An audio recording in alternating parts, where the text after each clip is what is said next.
52시간제 도입으로 경기도를 중심으로 시내버스 파업 논란이 이어지고 있습니다. 이런 상황에서 근본 해결책으로 준공영제 도입에 뜻이 모아지고 있습니다. 한도면 물류창고 화재 이후 악취가 계속되고 있다는 보도를 지난주 전해드렸습니다. 청주시가 법과 절차를 따지고 있는 사이 주민들은 하루하루 고통에 시달리고 있습니다. 어제 전해드린 제천 폭발 사고의 원인 규명을 위한 수사가 시작됐습니다. 하지만 폭발 원인과 책임 소재를 가리는 일이 쉽지 않아 보입니다.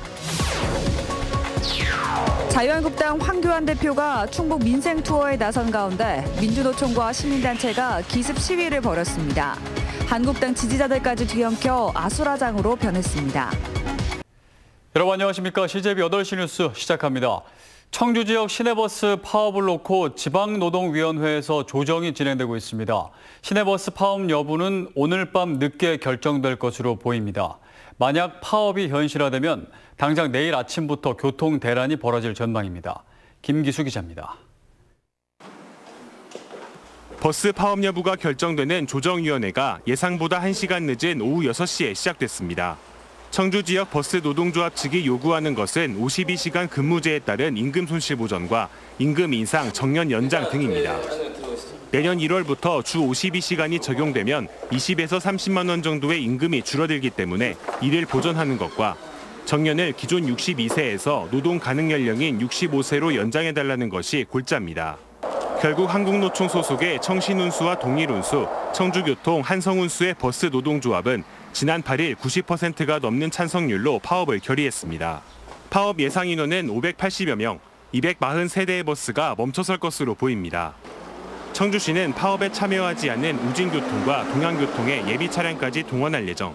전세버스를 포함해 32개 노선에 198대를 투입할 계획입니다. 전세버스를 확보하고 택시 부재를 해제한다든가 또 이런 방법에다가 관공서 차량을 또 투입하는 방법으로. 하지만 청주 전체 버스의 절반 정도만 운영되기 때문에 배차 간격이 길어지는 등 시민 불편이 불가피할 전망입니다. CJB 뉴스 김기수입니다. 이번 시내버스 파업 논란은 사실 경기도가 중심인데요. 청주는 전국 상황과 맥을 같이 하면서도 온도차가 분명히 존재합니다. 어찌됐든 근본 해결책은 준공영제라는 공감대가 커지고 있습니다. 조상우 기자입니다.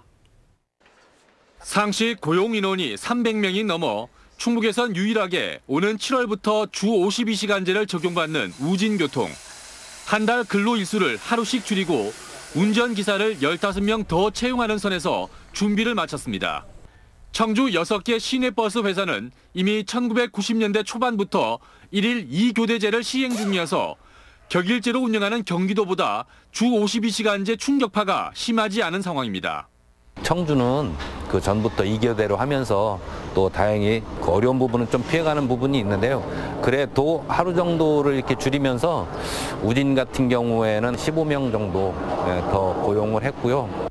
보다 근본적인 문제는 버스 업계가 이미 만성적인 적자 구조에 빠져들었다는 점입니다. 10년 넘게 거의 매년 흑자 행진을 이어오던 우진교통조차도 재작년부터 적자 구조로 돌아섰습니다. 작년엔 적자 규모가 10억 원에 육박했습니다. 학생 수 감소로 승객이 급감한 게 가장 큰 원인입니다. 경영이 어렵다 보니 수익 노선으로 90% 이상 몰리고 이로 인해 승객은 불편하고 버스 공공성은 크게 약화됐습니다. 따라서 요금 인상은 임시 방편일 뿐 근본적으로는 지자체가 노선 관리권을 갖는 대신 버스 회사 적자를 메워주는 준공영제를 도입해야 한다는 것입니다. 버스 업계도 사고가 줄고 또 노동자는 임금이 안정화된 직장이 될 수 있고요. 청주시는 대중교통 중심에 지금 미세먼지나 이런 거에 상당한 효과를 얻을 수 있고 그래서 준공영제가 매우 대안이고. 주 52시간제가 청주 시내버스 준공영제 도입에 촉매제가 되도록 현재 진행 중인 협상에 속도를 내야 할 것으로 보입니다. CJB 뉴스 조상우입니다. 다음 소식입니다. 화재 발생 이후 뒷수습이 되지 않아 인근 주민들이 2달째 악취 고통에 시달리고 있다는 보도를 지난주에 전해드렸는데요. 곧 치우겠다는 해명에 저희는 두고 볼 일이라고 꼬집은 바 있습니다. 지금은 어떨까요? 박원 기자입니다. 뒷수습이 제대로 안 되면서 주민들이 극심한 악취 고통에 시달리고 있습니다. 저희가 현장을 취재하자 그제서야 건물주가 치우겠다고 다짐했다는데 보도 일주일이 지난 지금의 상황은 어떨까? 30도에 육박하는 초여름 더위가 이어지는 요즘이지만 현장은 비닐만 덮어진 채 여전히 방치되고 있습니다. 불타고 남은 식품 폐기물이 썩으면서 나중에 큰 문제가 될 것이란 점은 화재 당시부터 예견됐습니다. 재난정책과로도 전화를 2번인가 했어요. 그것 때문에 안 그래도. 처음부터 예상이 됐던 부분이거든요. 주민과 인근 학교 학생들은 악취 고통에 시달리다 못해 이제는 전염병 발생까지 걱정하는 처지가 됐습니다. 김이 막 끌어오르니까 악취는 더 심한 거예요. 파리는 더 생기고. 그래서 이걸 뭐 오늘 치워준다 내일 치워준다 여지껏 그렇게 미뤄왔는데 주민들은 더 이상 살 수가 없고. 그와 관련해가지고 이제 그 식중독이라든가 2차 감염과 관련해가지고 굉장히 걱정이 되는 부분이 지금 있어가지고. 하지만 청주시는 여전히 개인 당사자들이 치워야 할 문제라며 선을 긋고 있고 건물 소유주는 아직까지도 폐기물 처리업자를 찾고 있으니 기다려달라는 입장입니다. 그 최종 처리업자를 선정을 해야 되는데 최종업자가 만약에 못 바꿨다 이렇게 되면은 조금 이제 어려움이 있는 거예요. 그래서 다시 또 알아보고 이런 관계거든요. 지금. 이미 재난 수준이 돼버린 청주시 현도면 냉동식품 물류창고 화재 그 이후 청주시가 법과 절차, 선례만을 따지고 있는 사이 이곳 주민들의 심정은 하루하루 고통으로 썩어가고 있습니다. CJB 뉴스 박원입니다. 한편 CJB가 2차 취재를 시작하자 건물 소유주 측은 해당 폐기물을 이번 주 안으로 치우겠다고 알려왔습니다. 이 건물주 측은 처리업체를 선정했다며 더 이상 주민들이 악취 등으로 고통받지 않도록 하겠다고 약속했습니다. 그러나 만약 폐기물 처리가 또 지연될 경우 청주시 측이 선 처리 후 구상권을 청구하는 방안을 검토할 필요성이 있어 보입니다. 4명의 사상자가 발생한 제천 폭발 사고의 원인과 책임 소재를 규명하기 위한 수사가 시작됐습니다. 하지만 사고 원인을 찾고 책임 소재를 밝히는 일 모두 간단하지 않아 보입니다. 이태현 기자의 보도입니다. 감식 요원들이 사고가 난 건물 안으로 들어갑니다. 감식은 폭발이 일어난 화학물질 반응기를 중심으로 1시간 동안 이어졌습니다. 경찰은 화학물질을 반응기에 주입한 뒤 가열하는 과정에서 사고가 난 것으로 보고 있습니다. 하지만 어떤 화학 반응이 폭발을 일으켰는지는 파악하지 못하고 있습니다. 4명의 공정 전문가 모두 사망하거나 중상을 입었기 때문입니다. 일단 국과수에 정밀 감식을 의뢰했습니다. 현재까지는 이 같이 작업을 했다라고 보여지기는 하는데 이게 구체적으로 확인된 바가 없기 때문에 단정지어서 말씀드리기는 어렵습니다. 사고의 책임 소재를 밝히는 일은 원인 규명보다도 더딜 것으로 보입니다. 폭발 사고가 난 중소기업과 이 회사의 장비를 사용한 대기업의 설명이 180도 다르기 때문입니다. 대기업은 직원들이 실험에 참관만 했을 뿐 작업을 주도하지 않았다는 입장입니다.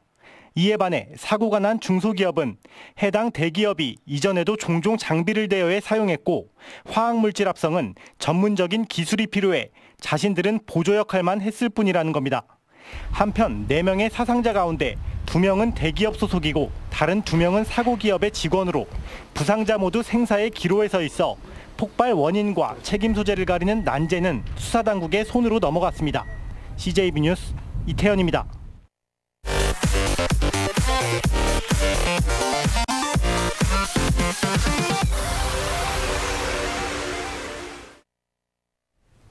자유한국당 황교안 대표가 이틀째 충북 민생 투어에 나선 가운데 청주에서 이에 항의하는 기습 시위가 벌어졌습니다. 황 대표는 정치 현안에 대한 견해와 정부에 대한 날선 비판을 가감없이 피력했습니다. 구준혜 기자입니다.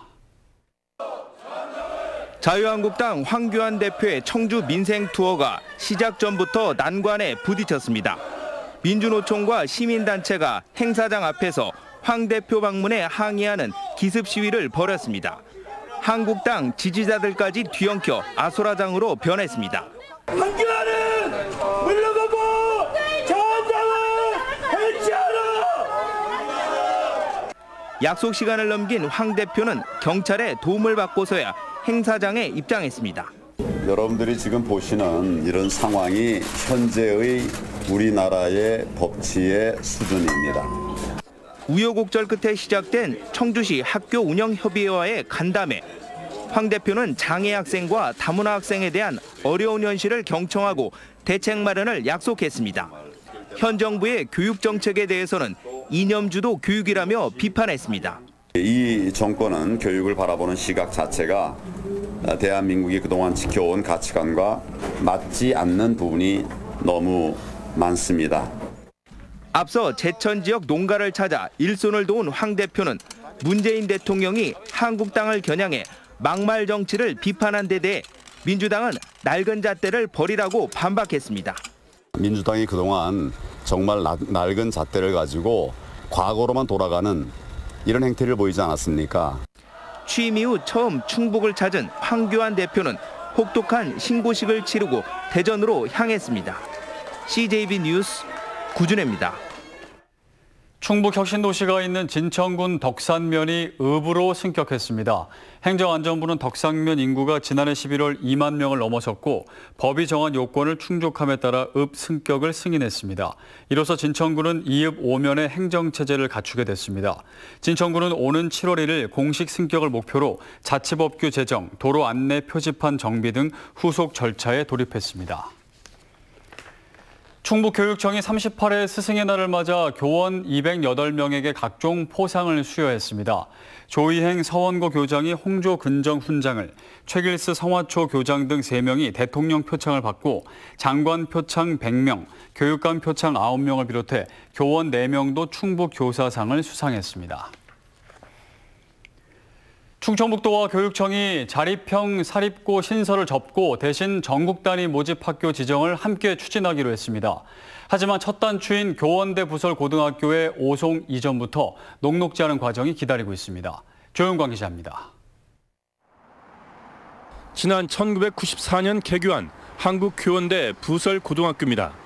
교원대는 지난달 학급수를 30개로 늘려 오송에 고교를 신축 이전하는 방안을 담은 예산 요구서를 교육부에 제출했습니다. 교지 매입 비용을 한 100억 정도로 지금 계산하고 있거든요. 도나 사실 교육청에서 좀 이걸 협조를 해주면 저희들은 좀 더 탄력을 받아서 교원대 부고의 학생 모집 범위를 전국으로 확대하는 방안도 추진되고 있습니다. 충청북도와 교육청은 충북으로 이전한 기관과 기업의 임직원 자녀가 도내 학교로 전입학할 수 있도록 허용해 줄 것을 교육부에 요청했습니다. 하지만 두 사안 모두 상황이 만만치 않습니다. 국립학교를 줄이려고 하는 정부에 590억 원의 막대한 이전 비용을 요구하고 있고 전국 학생 모집도 교육법 시행령에서 특례 인정을 요청하고 있습니다. 기업도 기관도 내려왔는데 실질적인 균형 발전에 효과가 있었냐? 가족이 다 이렇게 이전해 와야 그 실효가 있는 건데. 자립형 사립고 대신 차선책으로 낙점된 전국 단위 학생 모집. 국가 균형 발전 차원이라는 논리가 교육 정책에서도 통할지 결과가 주목되고 있습니다. CJB 뉴스 조윤광입니다. 강동대학교와 CJB가 지역사회 발전 방안을 위한 업무 협약을 맺었습니다. 류정윤 강동대 총장은 우리 대학 미디어과 학생들에게 CJB가 실무 기회를 제공했으면 좋겠다며 아울러 지역과 상생 발전하는 방안을 찾겠다는 비전을 밝혔습니다. 이성덕 CJB 사장은 대학과 방송이 그 도시의 문화 등을 긍정적으로 바꿀 수 있다며 함께 지역 발전에 기여하는 기회로 삼자고 말했습니다. 2019 충청북도 중소기업 비즈매칭 엑스포가 그랜드플라자 청주호텔에서 열렸습니다. 엑스포에는 충북 도내 중소기업과 한국가스안전공사, 농협은행 충북지역본부 등 120여 개 기관과 기업이 참가했습니다. 이번 행사는 도내 중소기업들이 기술, 원재료, 제품 등에 대한 정보를 공유하며 상생 발전하자는 취지에서 마련됐습니다. 청주 가정법률상담소 창립 30주년 기념식이 오늘 이상주 청주지방법원장, 변재일 국회의원 등 100여 명이 참석한 가운데 청주 상당도서관에서 열렸습니다. 이 자리에서 홍정호 소장은 청주의 가정법률상담소가 문을 열면서 여성들이 가정의 문제를 터놓고 얘기할 수 있었다며 앞으로도 여성의 인권 향상과 양성평등 실현을 위해 노력하겠다고 말했습니다. 청주 형무소 유족회는 청주시 낭성면 호정리에서 도장골 유해 매장지 훼손을 규탄하는 집회를 열었습니다.